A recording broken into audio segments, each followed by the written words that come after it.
Hello বন্ধুরা, শুভ দীপাবলির অগ্রিম শুভেচ্ছা জানাচ্ছি সবাইকে। তো আজ তো ভূত চতুর্দশী শুভ সন্ধ্যা শুভেচ্ছা জানাই। তোমাদের নিশ্চয়ই সবার প্রদীপ জ্বালানো হয়ে গেছে। এখন রাত বাজে 8টা। আমি পার্কে ডিউটি চলে গেছিলাম, তো মেয়েকে বলেছিলাম তুমি সন্ধ্যা দেওয়ার সময় শুধু মোমবাতিটা জ্বালিয়ে দেবে, আমি এসে রাত্রিতে জ্বালবো। তো 8টা বেজে গেছে, আমি এখন এসেছি। দিয়ে প্রদীপগুলো নতুন কিনে সকালে ধুয়ে রেখে দিয়ে গেছিলাম। তো সেই প্রদীপগুলো নিয়ে এসে প্রদীপগুলো শুকিয়ে গেছে। ওতে এবারে তেল আর ওর সাথে একটু আমি মোম দিয়েছি, যে মোমবাতিটা জ্বেলেছি, মোমবাতিটা গলে গলে যেগুলো পড়ছে 2-4 ফোঁটা করে প্রত্যেকটা প্রদীপে দিয়েছি। আর একটু ঘি দিয়েছি, ঘি কিনে এনেছিলাম, প্রত্যেকটা প্রদীপে ঘি দিয়েছি তেলের সাথে।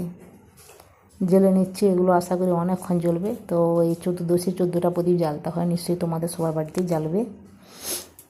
আমার আগে রাত্রি হয়েছে, অন্যান্য বছর সন্ধ্যেবেলায় জেলে দিই, কিন্তু কী করব, বাড়িতে ছিলাম না।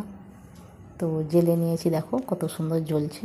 জেলে এগুলো উপরের মন্দিরে আর ঠাকুর ঘরে, ঠাকুরের কাছে সব চতুর্দিকে দিয়ে দেবো, ছাদের উপরে আর এ বাড়ির দরজার সামনে টামনে দিয়ে দিচ্ছি। তো তোমাদের এটা 2 ঘন্টা পর দেখাবো বন্ধুরা, দেখতে থাকো এগুলো কত সুন্দর জ্বলবে কতক্ষণ। অন্যান্য বছর কিন্তু একটু জ্বলেই 10-15 মিনিট জ্বলে ঠান্ডা হয়ে যায়। আশা করি এগুলো তোমাদের 2 ঘন্টা পর দেখাবো। দেখো এগুলো আমার চতুর্ধারে সব দেওয়া হয়ে গেল। তো আমি আসছি আবার 2 ঘন্টা পর, তোমাদের দেখাচ্ছি, দেখতে থাকো।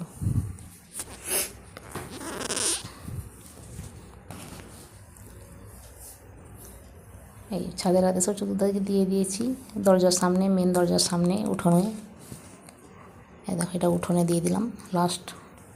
এইবার দেখো, এই দেখো 2 ঘন্টা পর এসেছি। এবারে শুতে যাওয়ার সময় দেখো, এটা রাত এখন 10:30 বাজে, কত সুন্দর জ্বলছে দেখো।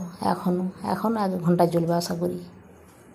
এই মোমটা যে দিয়েছি না, ঘি দিয়েছি, প্রত্যেক বছরের থেকে এবছর সত্যি খুব ভালো জ্বলছে। আমার তো খুব ভালো লেগেছে। তোমাদের কেমন লাগলো বন্ধুরা জানিও। রাখি, টাটা।